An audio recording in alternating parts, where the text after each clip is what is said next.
أطفال مصر.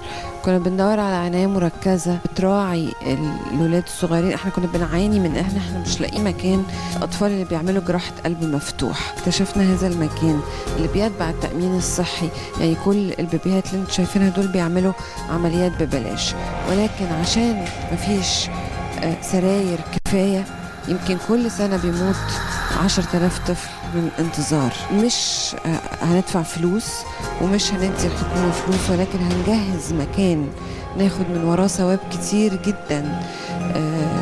نجيب 4-5 أجهزة فنتليترز أو أجهزة تنفس ونجهز العناية المركزة أنا وإنتوا، نحط إيدينا في إيدين بعض عشان نجهزه ويبقى حلم، ونكتب على باب الرعاية جمهور صبايا الخير.